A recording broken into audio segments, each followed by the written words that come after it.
Le 4, admission, saisir une note, puis on affiche ajourné si la note est inférieure à 8, rattrapage si c'est entre 8 à 10 et admis au-dessus de 10. Donc, exécutons, voilà, écrivons le code. D'accord. Donc ici, on va lire une note.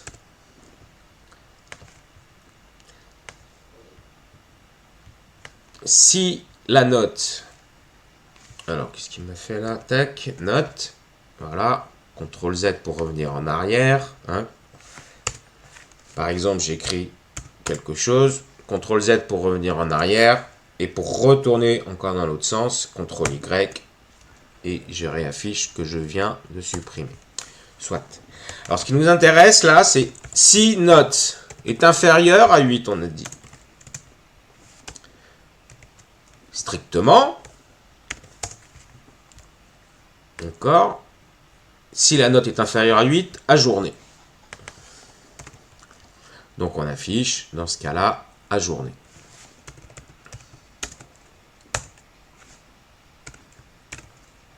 Ok.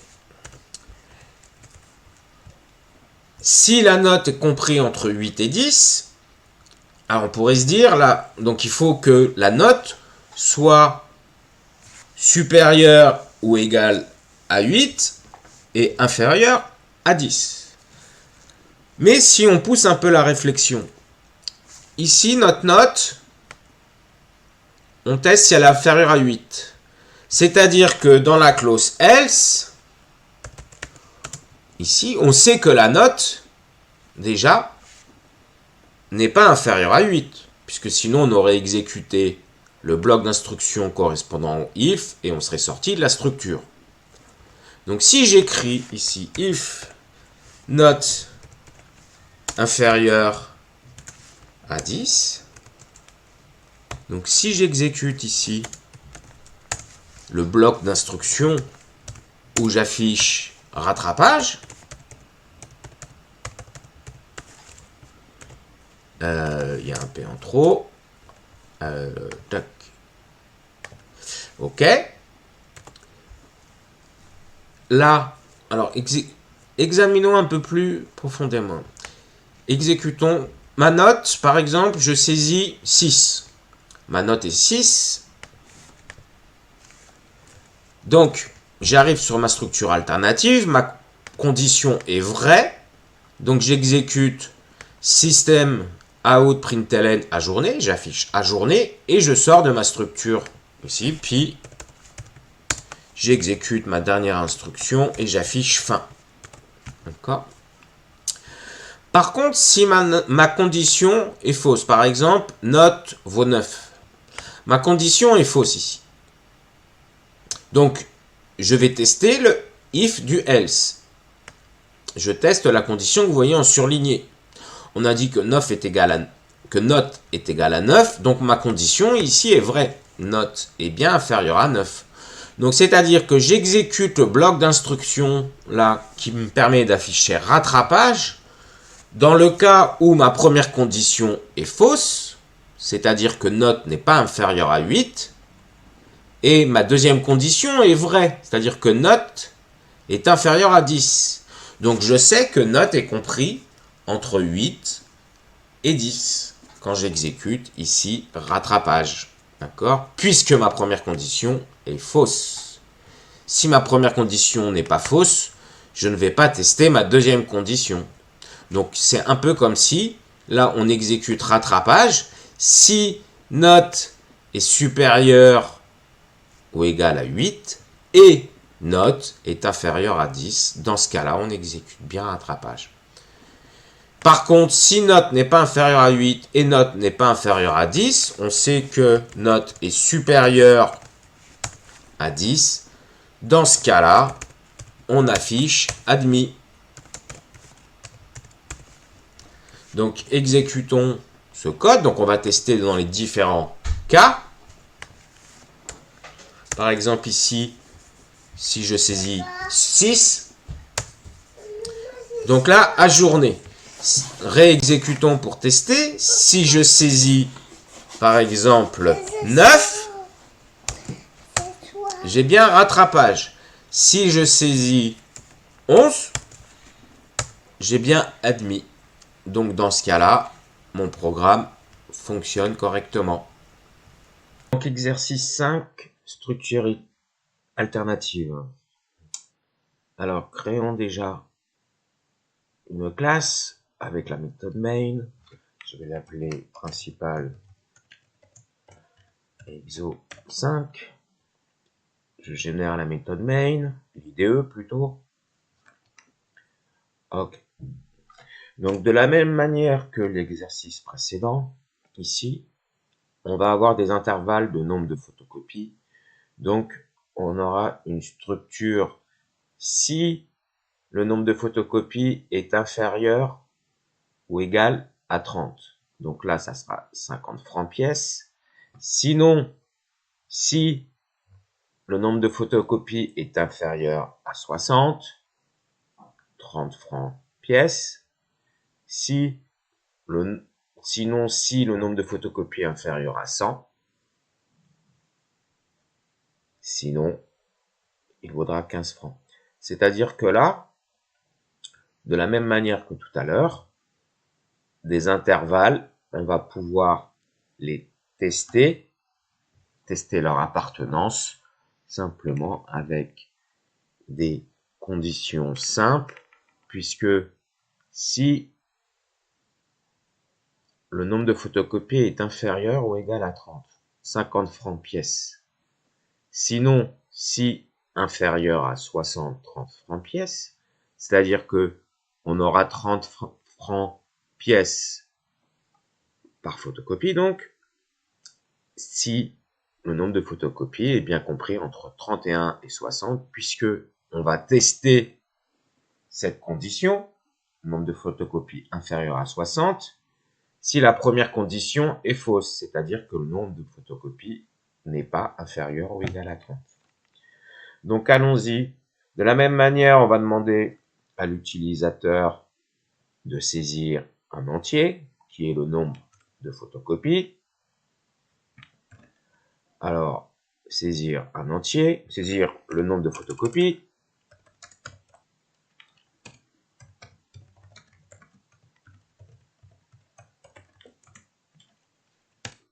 Et on lit donc un entier, le nombre de photocopies, NB photocopie. Et clavier NextINT pour le lire.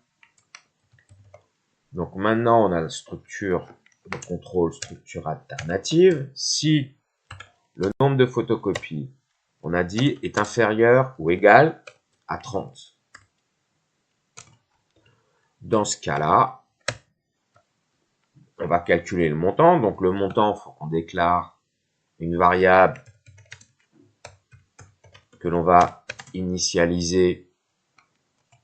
C'est une bonne pratique de toujours, quand on déclare une variable, de l'initialiser. Donc montant, dans ce cas-là, est égal au nombre de photocopies fois, c'était 50, c'est ça, 50. Ok. Sinon, si le nombre de photocopies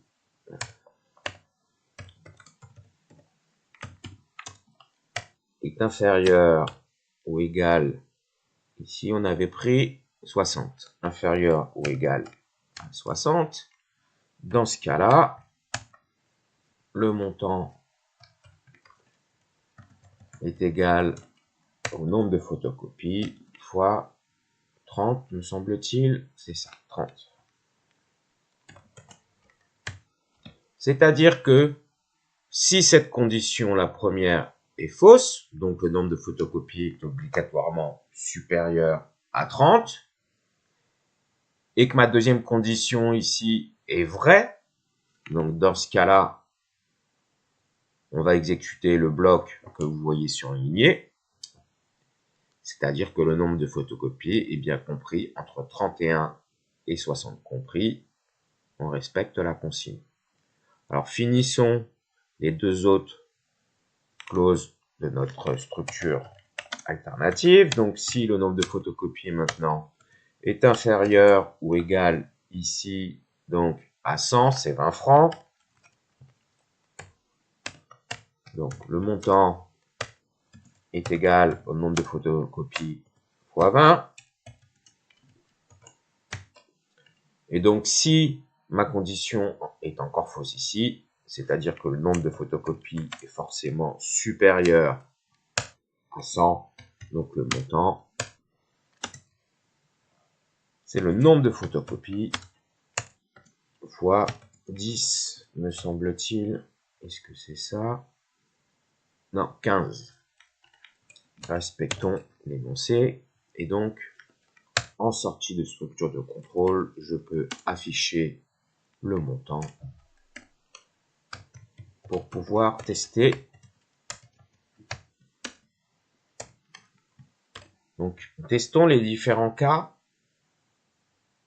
C'est-à-dire, on doit avoir saisir un entier inférieur à 30, saisir un entier compris entre 31 et 60, 61 et 100, et supérieur à 100 pour tester tous les cas possibles, c'est-à-dire en fait toutes les instructions qui ont été écrites, de toutes les tester.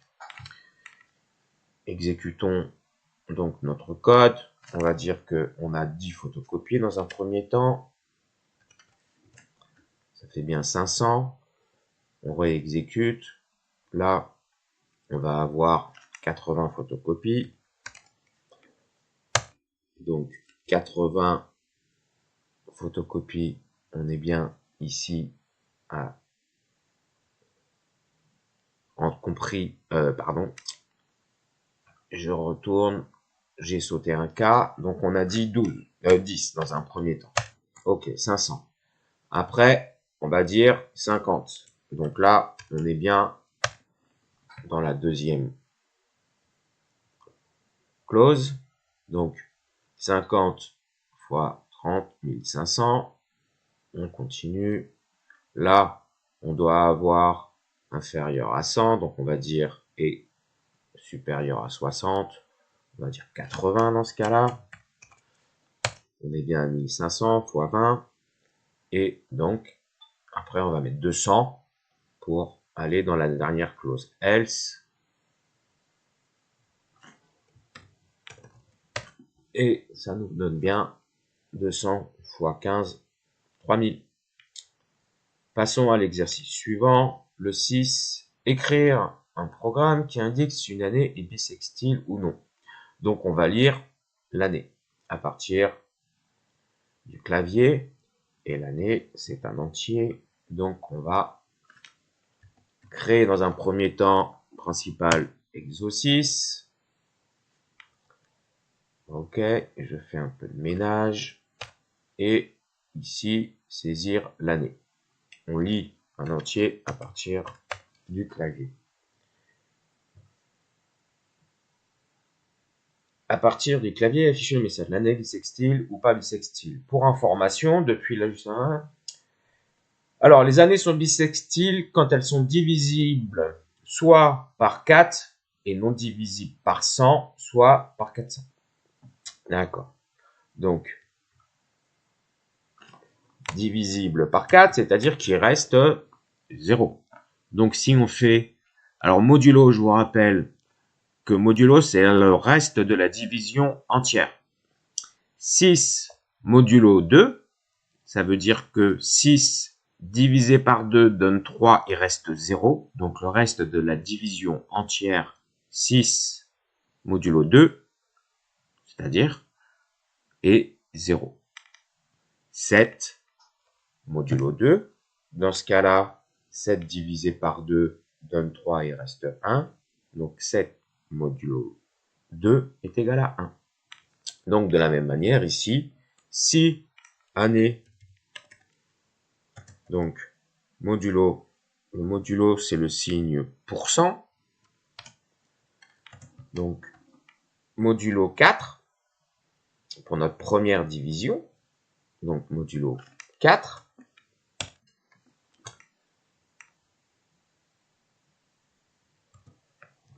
Est égal donc à 0. D'accord. mais non divisible, soit divisible par 4, mais non divisible par 100. Donc, c'est-à-dire que et année, peut-être que je le nomme année, ma variable, ok. Donc, année modulo 400, différent de 0 n'est pas divisible par 400. Ok. Donc là, c'est ma première condition composée. Donc on a dit soit cette condition que l'on vient d'écrire ici, soit divisible par 400 mais non divisible par 100, soit par 4, soit divisible par 4 mais non divisible par 100. Donc divisible par 4, non divisible par 100. Soit, donc, ou, soit divisible par 400, ou divisible par 400. Donc, on n'a pas besoin de ces parenthèses ici. Bon, on va quand même les laisser, ça sera plus clair pour l'explication. Donc, et là, on va mettre ou, année, modulo 400 est égal à 0.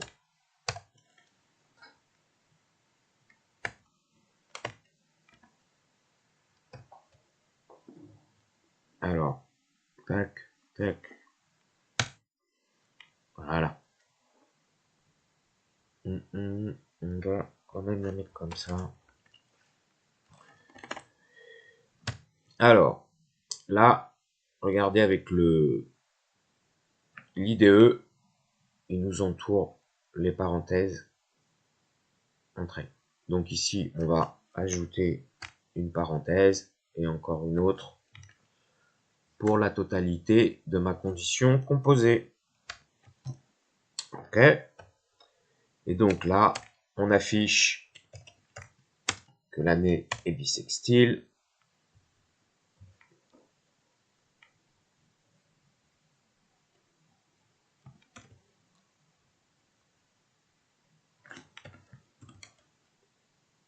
Sinon, l'année n'est pas bissextile.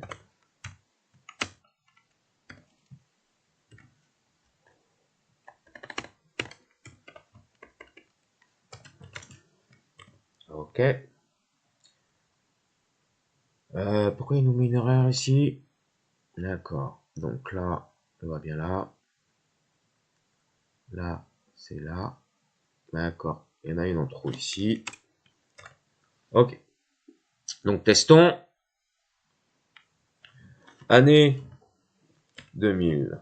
On est 2023 n'est pas bissextile. Ok. Et 2024, dans ce cas-là, est bissextile. L'année 2000, puisque par exemple, elle est divisible par 400. Alors, là, on a testé à peu près tous les cas. Allez regarder sur Internet pour aller un peu plus loin dans les tests. Ok, donc nous, on a fini pour la partie exercice structure alternative. À tout à l'heure.